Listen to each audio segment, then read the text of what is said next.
Monsieur le Premier ministre, votre gouvernement nous désespère souvent. Il nous a désespérés une fois de plus jeudi dernier à l'occasion de la journée réservée à notre groupe de la gauche démocrate et républicaine. Dans ce que nous appelons communément notre niche annuelle, nous avions fait le choix d'inscrire à l'ordre du jour des textes équilibrés et constructifs, répondant aux attentes du plus grand nombre.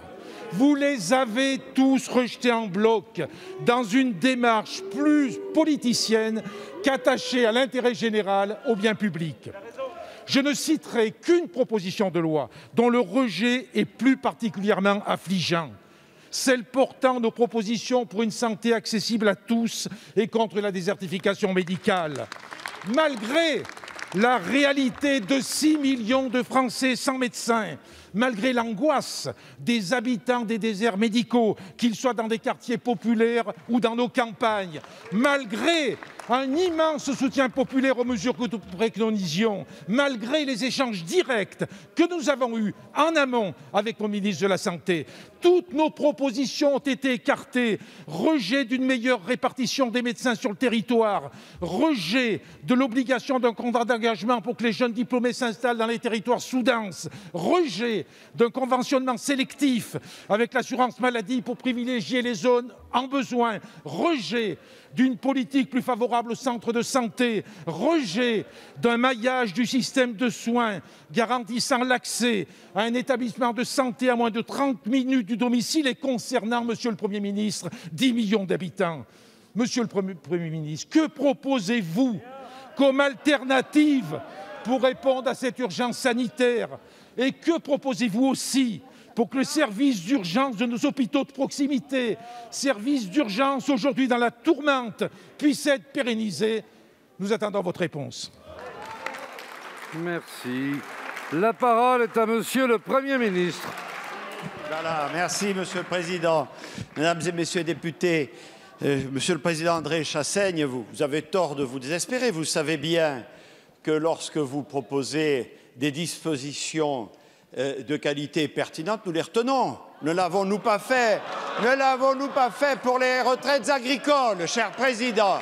Donc votre accusation de sectarisme ne tient pas une minute. Effectivement, le texte que vous avez proposé,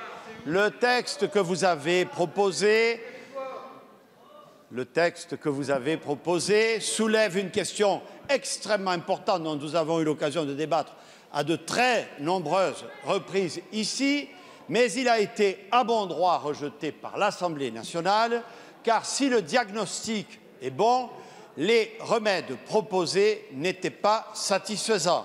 Je voudrais rappeler, sans entrer dans le détail, puisque vous avez eu l'occasion d'en débattre, qu'un certain nombre de dispositions que vous proposiez étaient déjà satisfaites. Je pense à la territorialisation des capacités de formation en médecine ou aux centres de santé que vous avez réévoqués. Nous les avons développés comme jamais. Il y en avait moins de 2000 en 2018. Nous sommes à près de 2500 aujourd'hui. Et surtout, cher Président, il me semble qu'un certain nombre de dispositions que vous proposiez auraient eu soit pour effet d'augmenter le nombre de médecins non conventionnés, ce qui, pour nos concitoyens, aurait été une solution extrêmement préjudiciable, et d'autre part, les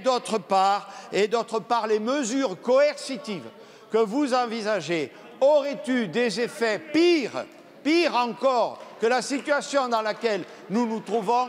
L'enfer, chacun le sait, se trouve pavé des pires intentions. Cette majorité, sur le grave sujet que vous soulevez, a pris le mal à la racine, je vous le rappelle. Le mal, c'est le numerus clausus, tout le monde le sait ici. Eh oui, nous formons 1800 médecins chaque année de plus, tandis que le numerus clausus en 2017, mesdames et messieurs, était inférieur à ce qu'il était en 1972. C'est là le fond du problème. Et chacun sait qu'il faut du temps pour former des médecins. Nous avons, dans le cadre du Ségur, relevé les salaires comme jamais. Depuis la création de la sécurité sociale, nous réinvestissons dans le système de soins à des hauteurs qui n'étaient pas intervenues depuis des dizaines d'années. Pour faire face à la situation d'urgence, Nous avons pris un certain nombre de dispositions, et en particulier, Monsieur le Président Chassaigne, s'agissant des tensions actuelles et qui vont s'accroître sans doute pendant la période de Noël, le ministre de la Santé, après une large concertation avec les acteurs, il est à la Commission européenne, présentera des mesures complémentaires dans les prochains jours. Je vous remercie.